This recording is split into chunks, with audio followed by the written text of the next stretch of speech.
Tu m'aimes si tu veux que je t'aime, pour qu'ensemble on atteigne l'étape suivante. Est-ce que tu sais que l'amour c'est pas compliqué?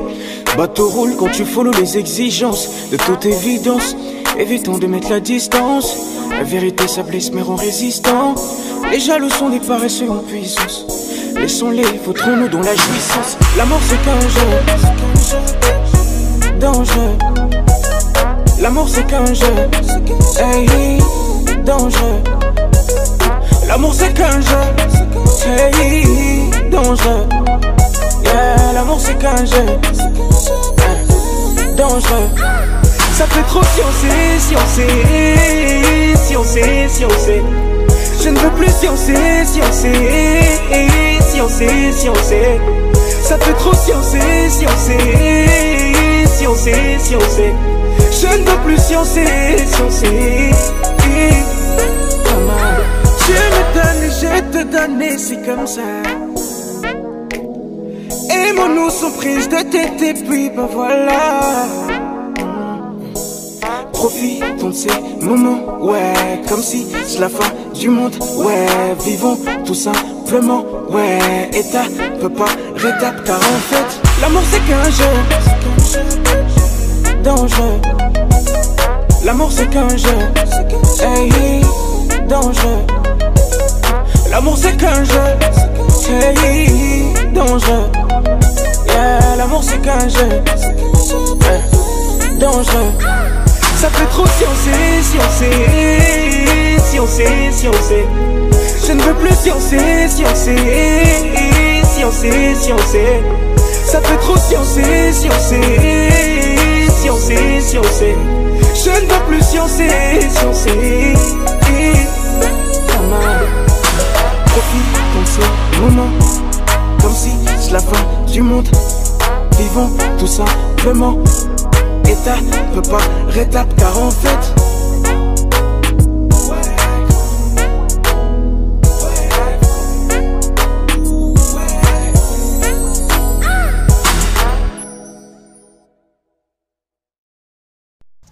nous voilà sur le grand arbre du village pour écouter ou pour parler de l'intelligence émotionnelle. Donc on va essayer de parler de l'intelligence émotionnelle. Donc, le coaching d'aujourd'hui est titré Intelligence émotionnelle. Introduction. Vous devez gérer bien vos émotions dans chaque situation que vous êtes en face pour pouvoir obtenir une bonne décision. Donc, c'est avec l'émotion que nous décidons les choses. Donc, lorsque vous vivez une émotion négative d'une chose, vous avez la difficulté à faire la chose. Donc, si vous vivez une émotion négative ou de joie, vous aurez aimé à faire la chose. Histoire. Il y avait un homme qui a 5 enfants. Un jour, il les interrogea pour savoir qu'est-ce que faire pour l'accomplissement de leur mission terrestre. Donc, le premier, le deuxième, le troisième, le quatrième et le cinquième ont répondu respectivement. Écrivain, un gardien de but, ministre de la fonction publique, le premier ministre, et le cinquième était une fille, veut devenir députée. Leur papa les a tous scolarisés. Chacun d'eux a des difficultés pour apprendre. Le premier voit comment il va gagner de l'argent quand il va commencer par vendre ses œuvres et la valeur qu'il aura devant son environnement. C'est pour cela qu'il apprend tous les jours pour arriver. Le deuxième met la paresse dans les études jusqu'à il a obtenu tardivement son bac 2, d'où il rentre dans un centre de formation. Là-bas, il commence par faire de la paresse dans ses divers exercices. Il n'a rien obtenu finalement. Le troisième a fréquenté jusqu'à obtenir son bac 2. Vu les obstacles, il a préféré apprendre le métier de coiffure. Son ami lui a conseillé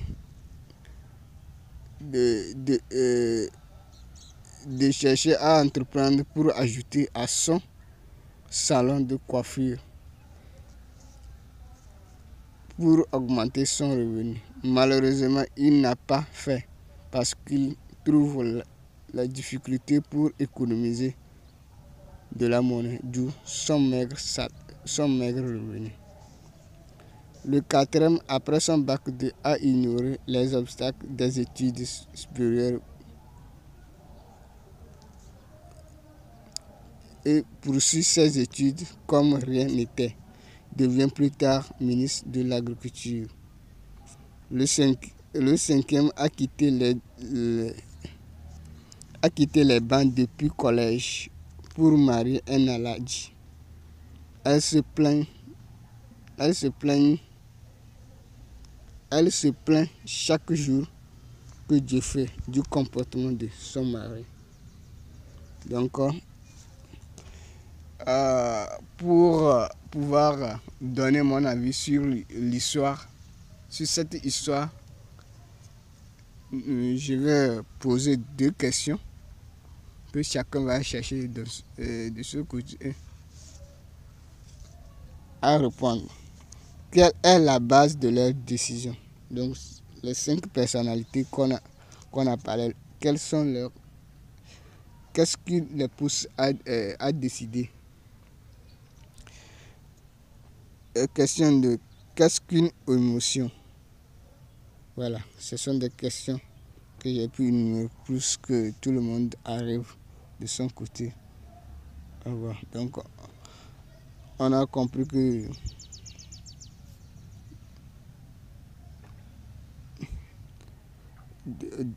d'autres enfants ont arrivé à réaliser leurs rêves, d'autres n'ont pas arrivé.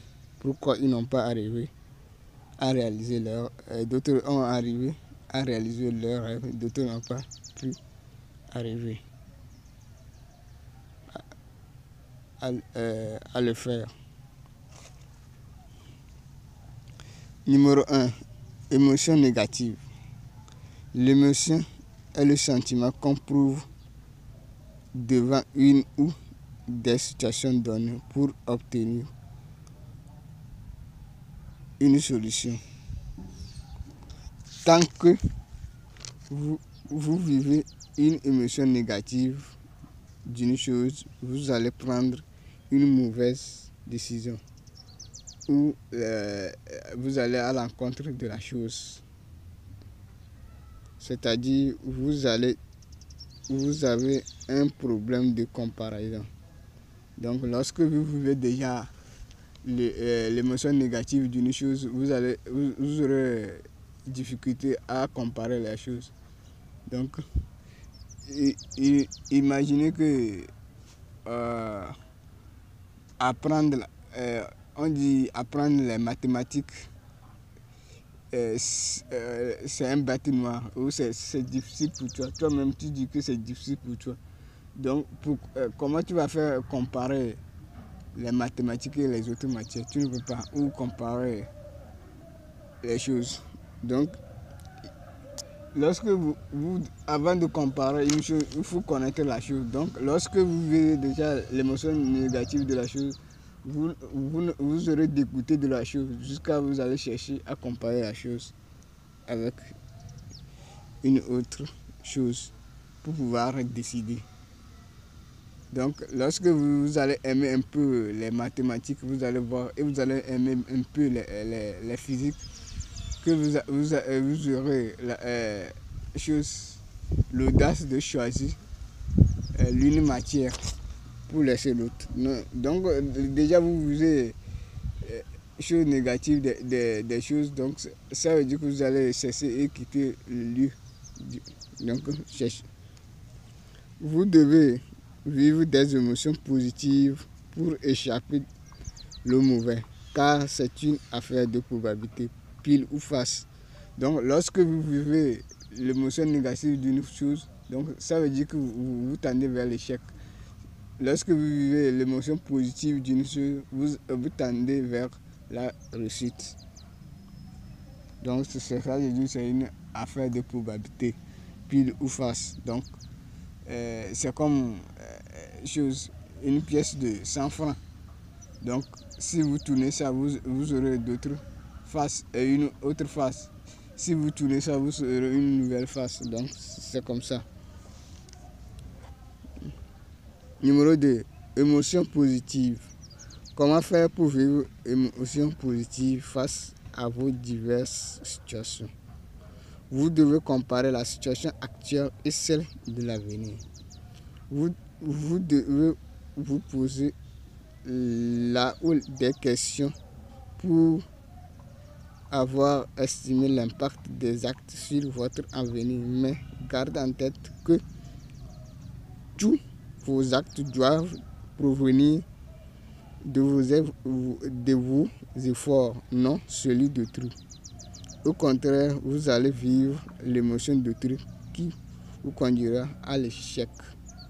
Donc ça veut dire qu'aujourd'hui, si je dis aujourd'hui je ne veux pas me gêner à apprendre pour réussir ma vie, est-ce que je dois comparer, est-ce que si je suis dans cette logique, est-ce que demain j'aurai à satisfaire mes besoins? Parce qu'aujourd'hui, peut-être c'est mes parents qui me supportent mes besoins. C'est mes parents qui supportent mes charges. Donc, est-ce que demain, là, lorsque mes parents seront vieux, ils vont encore s'en charger de mes charges? Donc, donc si c'est oui, ils vont me charger de mes actes, à payer mes charges, donc je peux continuer de ma logique. Mais si je sais que mes parents seront vieux et ils n'auront plus la force pour s'occuper de moi, donc vaut mieux d'apprendre mes cours pour pouvoir payer mes charges. Voilà. Donc, des fois, là, on fait semblant pour vivre l'émotion positive d'une autre personne. Par exemple, je dis que j'ai des parents riches qui ont déjà une fortune pour moi. Donc, même si je refuse le travail, donc, je viendrai.